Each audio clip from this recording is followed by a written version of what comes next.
কিছুক্ষণ আগে ঢাকা মেডিকেল কলেজে একটি অপ্রত্যাশিত ঘটনা হয়েছে। আমরা শুনতে পেয়েছি যে ঢাকা মেডিকেল কলেজে যারা ডাক্তার রয়েছেন তাদের উপর একটা অতর্কিত হামলা হয়েছে।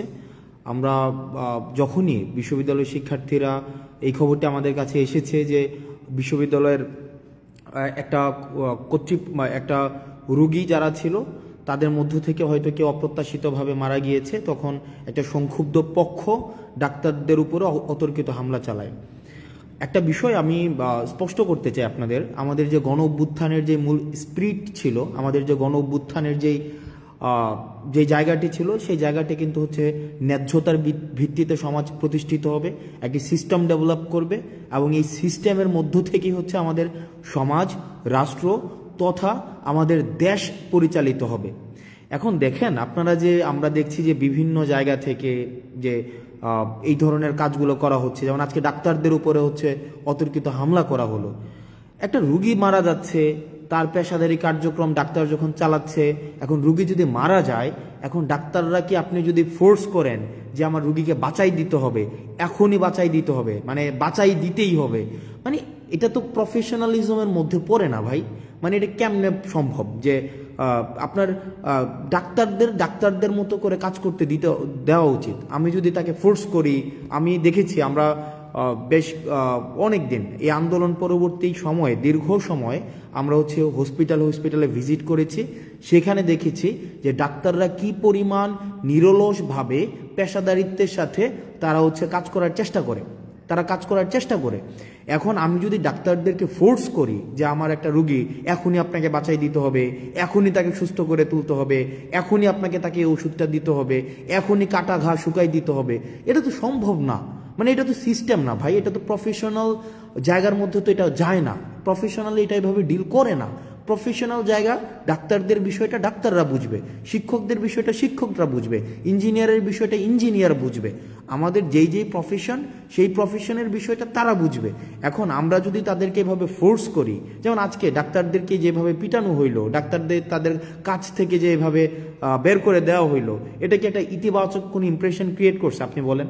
আমি যতই এখন বলি এটা ছাত্ররা করে নাই, আমরা করি নাই, এ করে নাই, সে করে নাই, আমরা পিলো পাসিং করলাম, ব্লেম গেম করলাম, এটা এর উপরে দোষ চাপাইলাম, তার উপরে দোষ চাপাইলাম, কিন্তু এটা তো নাগরিকের উপরে দায়টা বর্তায়। মানে এটা কিন্তু আমাদের উপরে দায়টা বর্তায়। দেখেন, আন্দোলনটা আমরা করেছিলাম, গণ অভ্যুত্থানটা আমরা করেছিলাম, সেই ক্ষেত্রে এই দেশটাকে সঠিকভাবে পরিচালনা করার যেই দায়িত্বটা, সেটাও কিন্তু আমাদের উপরে আছে।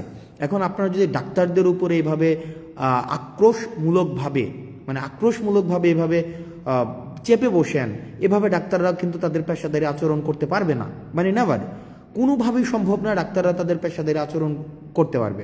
সেই জায়গা থেকে আমি যারা ডাক্তার রয়েছে তাদের কাছে, ঢাকা মেডিকেল সহ অন্যান্য মেডিকেলের যারা ডাক্তার আছে, আমি ব্যক্তিগতভাবে আমি খুবই লজ্জিত, এবং আমি আপনাদের উপরে আজকে যেই হামলাটা হয়েছে সেটার, আমি যারা আইনশৃঙ্খলা রক্ষাকারী বাহিনী রয়েছে, আমি তাদের প্রতি অনুরোধ জানাবো তারা যেন যথাযথ ব্যবস্থা নেয়, এবং আমরা আমাদের জায়গা থেকে সেটি নিয়ে কথা বলবো।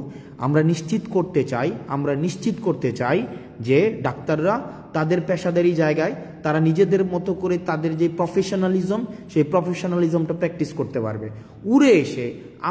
হঠাৎ করে এসে আমি ডাক্তারকে সাজেস্ট কেন করব? ফর এক্সাম্পল, আমি পেশেন্ট, আমার ভাই পেশেন্ট, আমার বন্ধু পেশেন্ট, আমি তো তাকে সাজেস্ট করার প্রয়োজন নাই, তাকে তার মতো করে কাজটা করতে দেই।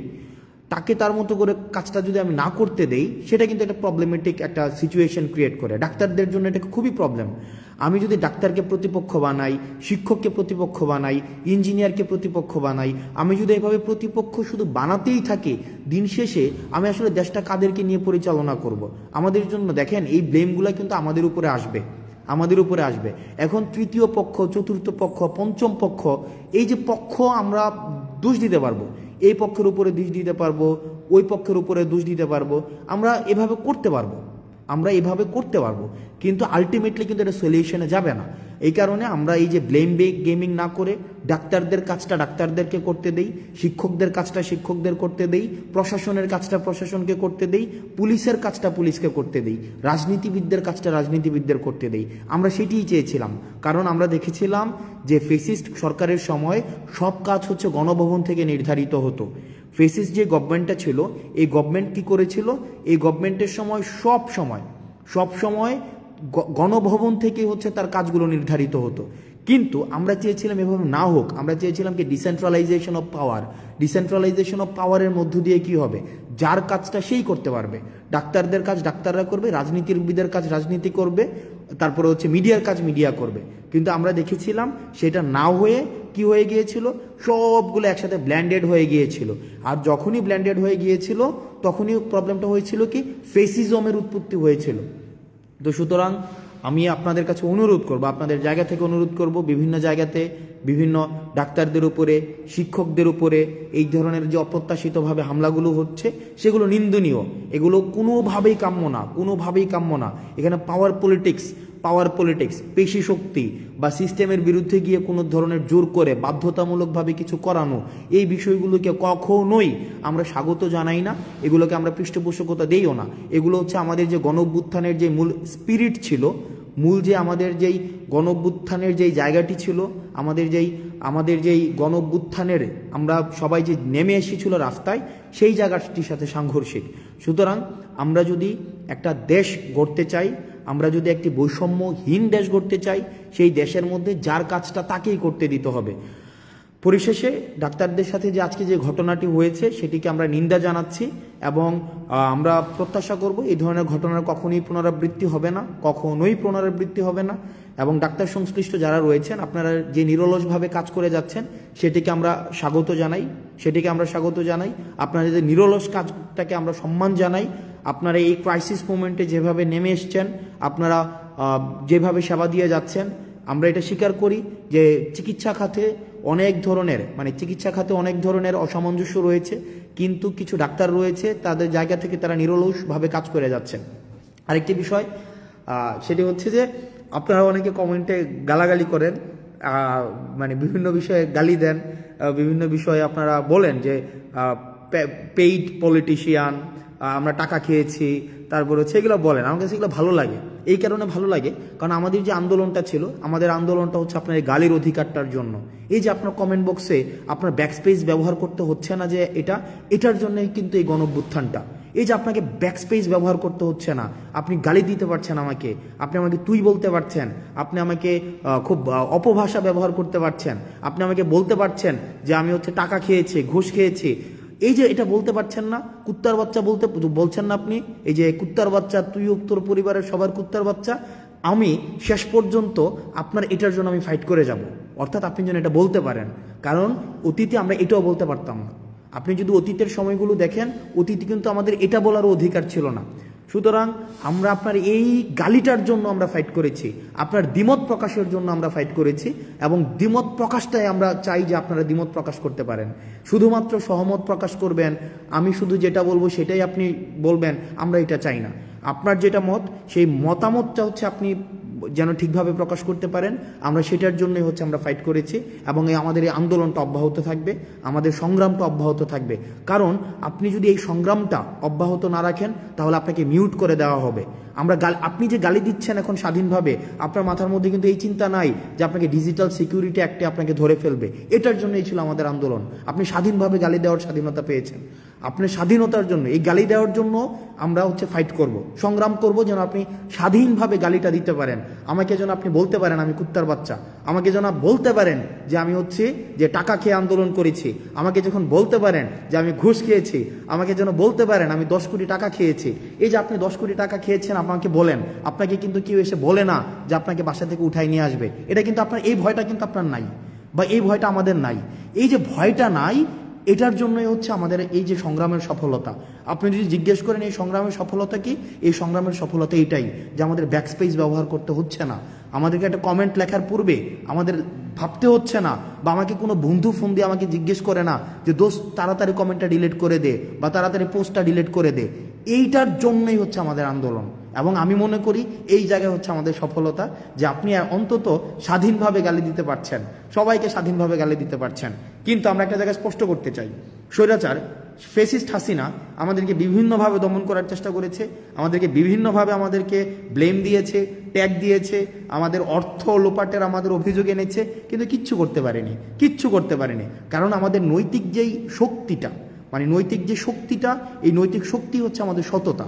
আমরা সৎ ছিলাম আমাদের জায়গা থেকে। কোনো ধরনের আজকে পর্যন্ত, এখন পর্যন্ত আমি যখন আপনার সাথে কথা বলছি, এখন পর্যন্ত আমাদের কোনো ধরনের যেই আপনার লিগ্যাল কোনো এলিগেশনস আজকে পর্যন্ত প্রমাণ করতে পারিনি।